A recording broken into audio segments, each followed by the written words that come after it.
Hi friends, आपण बघत आहोत 7th standard English workshop 1.4 journey to the west. English workshop आहे 1.4. क्वेश्चन नंबर 1 आहे, list all the person and characters mentioned in the story. Which of them are real, which of them are imaginary. या कथेत उल्लेख केलेल्या व्यक्ती आणि पात्रे यांची यादी करायची आहे. त्यातील खरोखरी कोणत्या व काल्पनिक कोणत्या हे सुद्धा सांगायचं आहे. आन्सर आहे character in the story.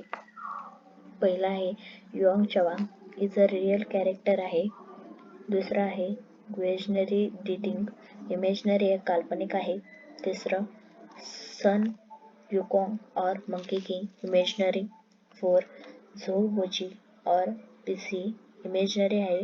Shah Wuji or शंद प्रेट्स, इमेजनरी आहे. Question number 2, say whether the following sentence are right or wrong. पहिला आहे, आता इथं आपल्याला चुकी बरोबर ते ओळखायचं आहे. पहिला आहे the novel journey to the west is about a journey to western countries like England and America. Answer आहे रॉंग. दुसरं, in the days of Yuan Chwang traveling from China to India was not an easy task. His answer is right. तिसरा आहे युआंग चवांग traveled to many parts of India. उत्तर आहे right. 4 युआंग चवांग's way back home was relatively easy. उत्तर आहे wrong. 5 gods and supernatural power had helped Yuan Chawang in his quest. Answer आहे wrong. 6 the 3 disciples of Yuan Chawang were 3 saints. Answer आहे wrong. 7 the 3 disciples have supernatural power. Answer आहे right. Question number 3, write any 5 features of Sun Wukong's character that you like best. सन वुकोंगच्या व्यक्तिरेखेतील तुम्हाला सर्वात अधिक आवडलेले वैशिष्ट्य लिहायचे आहे. इथं आकृती काढायची आहे. आन्सर आहे सन वुकोंग फर्स्ट आहे कॅन वर्क थ्रो फायर. दुसरा आहे can transform himself in 72 different ways. तिसरा आहे can travel through 1000 of kilometers. 4 his eyes have X-rays vision. He can grow very big and very tiny in a blinking. इथं question number 3 संपलेला आहे. Question number 4 आहे read has big has pillar. दुसरं has tiny has a needle. नाव write more such pairs using your imagination. तुमची कल्पना वापरून वरील प्रमाणे आणखी काही शब्दसमूह लिहायचे आहेत. मी इथं 6 समूह लिहिलेले आहेत, तुम्ही सुद्धा लिहू शकता. हॅज बिग हॅज गाईड, गाईडच्या खाली जे स्टार केलेले आहेत ती आपली रिकामी जागा आहे, तर गाईड हे पेअर्स झालं.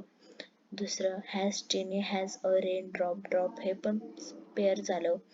Has head has a stone, stone हे पेअर्स आहे. Fourth has soft has butter, butter हे सुद्धा पेअर्स आहे. 5 हॅज स्वीट हॅज हनी, हनी हे सुद्धा पेअर्स आहे. Has sharp has a sword, sword हे सुद्धा रिकामी जागा आहे. क्वेश्चन नंबर 5 हे सफिक्स आणि प्रिफिक्स वर आहे. You know that many time a letter. तुम्हाला माहित आहे की एखादा नवीन शब्द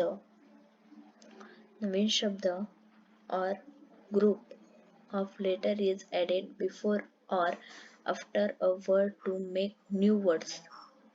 तुम्हाला माहित आहे की एखादा नवीन शब्द तयार करण्याकरिता बऱ्याच वेळा एखाद्या अक्षराच्या किंवा अक्षरांच्या गटामागे किंवा पुढे एखादा शब्द जोडला जातो. A letter, a group of letter that is added before a word is called a prefix. मागे जोडलेल्या अक्षरांना प्रिफिक्स पूर्वप्रत्यय म्हणतात व पुढे जोडलेल्या अक्षराला सफिक्स म्हणजेच उत्तर प्रत्यय किंवा अंत्यप्रत्यय असे म्हणतात. The word to which a prefix or suffix is added is called a root or root word. आता इथं ज्या शब्दाला असे प्रिफिक्स किंवा सफिक्स जोडले जातात त्या शब्दाला रूट किंवा रूट वर्ड मूळ शब्द असे म्हणतात. आता इथं मी एक्झाम्पल लिहिलेले तुम्ही तुमच्या मनाने सुद्धा लिहू शकतात. आता बघा, पहिला आहे impossible. Impossible in im is prefix and possible is root word. इथे im हे प्रिफिक्स आहे, possible हे रूट वर्ड आहे. Second, sadness in word, sad is root word and ness is suffix. आता इथे sad हे रूट वर्ड आहे आणि ness is सफिक्स आहे, म्हणजे ness हे सफिक्स आहे. इथं क्वेश्चन नंबर 6 सुद्धा आहे, पण तो तुम्ही तुमच्या मनाने पण लिहू शकता. खूप सोपा आहे. थँक्यू. बाय.